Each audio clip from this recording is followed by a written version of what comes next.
সামনে সবে কদর আসতেছে। আল্লাহ সবাইকে মাফ করে দেয় পৃথিবীতে, শুধু দুই শ্রেণীর মানুষ বাদ দিয়ে।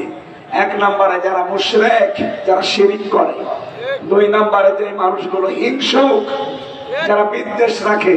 আর এই দুইটা গুণ বাংলাদেশে বেশি।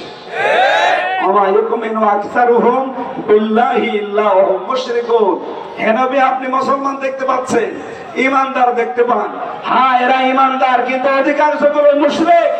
এরা ইমানের দাবি করে, ঠিক আছে, কিন্তু এরা কি মুশরিক কারে বলে? এই সবে কদরে যারা মাপ পাননি, সবে বরাতে যারা মাপ পাননি, পাবেন ওনার সামনে সবে কদরে। কারা তারা? আল্লাহ যেটা পারে ওইটা অন্য কেউ পারে, এই বিশ্বাস যারা করেন তাদের কোনো মাপ নেই। কথা বলেন না কেন? সন্তান দিতে পারে কে? আর কেউ পারে? অনেক মানুষ মনে করে নাই, বাবা মনে হয় পারে, এই জন্য তাবিজ কবজ নিতে যায়। অনেকে আবার বলে যে হুজুর আপেল পড়িয়ে দিই। সেদিন ময়মনসিংহ একজন এসে আমার কাছে বলছে, হুজুর এমন আপেল পড়বেন যেন ছেলে। আমি কি ডাউনলোড করে নিয়ে আসবো? কেন? আমার শুধু মেয়ে হয়, আমি আপেল নিয়ে এসেছি। আপনি বড় হুজুর এমন ভাবে আপেল পড়েন যেন এই বছরে আমার ছেলে হয়। আপেল আমি ফেলে দিই না। হুজুর আপেল ফেলে দিয়েছি কেন?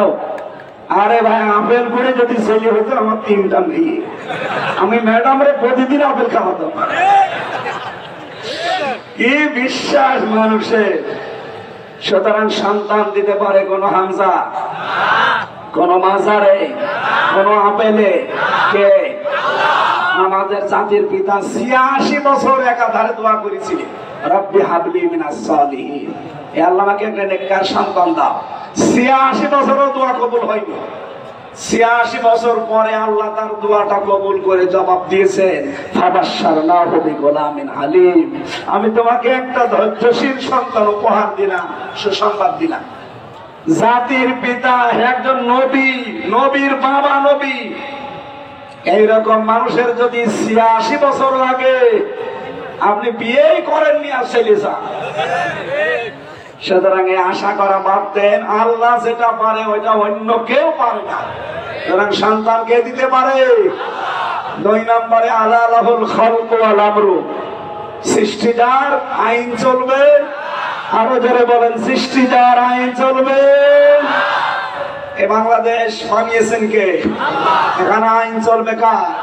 সুতরাং আল্লাহর আইন বাদ দিয়ে যারা নিজেদের বানানো আইন, স্বামীর আইন, দাদার আইন, বাবার আইন, অন্য আইন যারা এখানে কায়েম করতে চান, আপনি মুশরিক। কোন হুজুর নিয়ে আসবেন? নিয়ে আসেন, আমি একেবারে টাটকা কাটছাট কথা বলছি।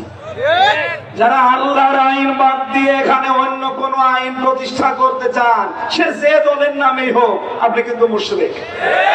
আর মুশরিককে আল্লাহ সবে বরাতেও মাফ করে না, সবে কদরেও। সুতরাং এখনই আপনি পাল্টান। আল্লাহর আইন বাদ দিয়ে কোন আইনের পেছনে আপনি থাকতে পারবেন না, তাহলে আপনার নামাজ, রোজা সব মাঠে মারা যাবে। কারণ ইন্নাল্লাহা লা ইয়াগফিরু আন ইউশরাকা বিহি ওয়া ইয়াগফিরু মা দুনা যালিকা লিমান ইয়াশা। আল্লাহ বলেন সব মাফ করে দেব, শুধু শিরিক বাদ দিয়ে। এটা যে শিরিক, এখানে আর কোন সন্দেহ আছে? সুতরাং আল্লাহর আইনের বিরুদ্ধে যারা আছেন, যে দলের লোক হন ভাই, আমার কোনো ভয় নেই। যারা আল্লাহর আইনে দেশে কায়েম করতে চায় না, সে যদি ফেরেশতা দল নেয়, তাও সে মুশরিক। সুতরাং আপনাকে আমি বাঁচানোর জন্য বলছি, আপনি ভুল পথে আছেন। এটা রেকর্ড হয়ে সারা দেশে যাচ্ছে। যার কানে যাচ্ছে, সে যদি এটা শোনার পরে গুরুত্ব না দেয়, ও মুশরিক হয়ে মরবে। কি আমার তো বলার দায়িত্ব, আমি বলে দিলাম। আপনার চিন্তা ভাবনার দায়িত্ব ছিল, আপনি করলেন না কেন? আপনি চিন্তা করতে পারেননি যে আলা লাহুল খালকু ওয়াল আমরু, এটাকে আমার বানানো আয়াত। সূরা আরাফের 54 নম্বর আয়াত। আল্লাহ বলেন সৃষ্টি যার, আইন চলবে।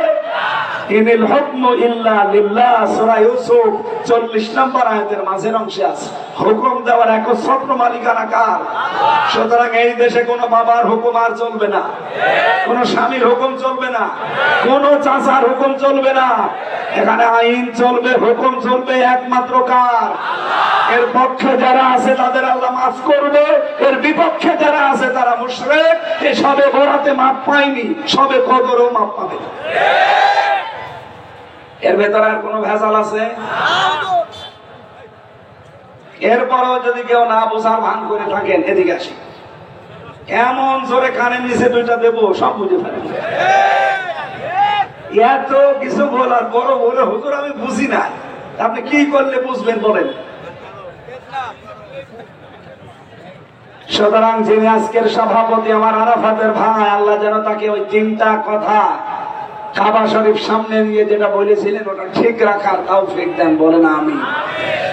মাহফিলের সহ সভাপতি অনেক মানুষের নাম দিয়েছেন, প্রধান অতিথি সরকারি সেক্রেটারি জেনারেল বাংলাদেশ জামাত ইসলামী, সাবেক কেন্দ্রীয় সভাপতি বাংলাদেশ ইসলামী ছাত্র শিবির এবং নির্বাচিত সিনেট সদস্য রাজশাহী বিশ্ববিদ্যালয় সিরাজগঞ্জ উল্লাপাড়ার কৃতি সন্তান, আমাদের অভিভাবক শ্রদ্ধাভাজন বড় ভাই আলহাজ মাওলানা রফিকুল ইসলাম খান দামাত বারকাতুহুল আলিয়া, যত মানুষের নাম দিয়েছে আমি একবারে দোয়া করি নাকি? একবারে করি, কারণ আমার গলায় পারছে না তো।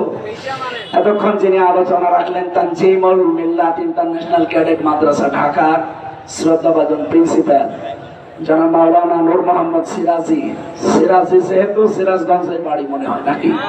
হ্যাঁ।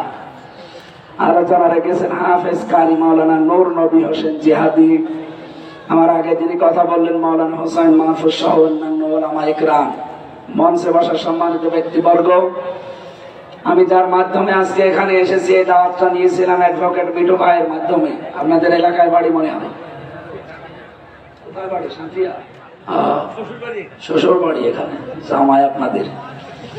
সামনে বসে আমার প্রাণ প্রিয় মুসলমান ভাইরা, পর্দার আড়ালের সম্মানিতা মা এবং বোনেরা, যেহেতু খান সাহেব বলছিলেন এই এলাকাকে আমরা মদিনা হিসাবে জানি, আল্লাহ যেন মদিনার মতোই বানিয়ে দেন। হয়তো মদিনার মতো হবে না, কারণ এখানে তার রসুল নেই। মদিনার দাম বাড়ার পেছনে কারণ রসুল্লাহ। কথা বলেন না কেন?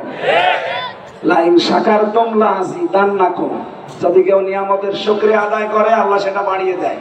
বিশ্ব নবীর মতো এত বড় নিয়ামত দুনিয়াতে আছে।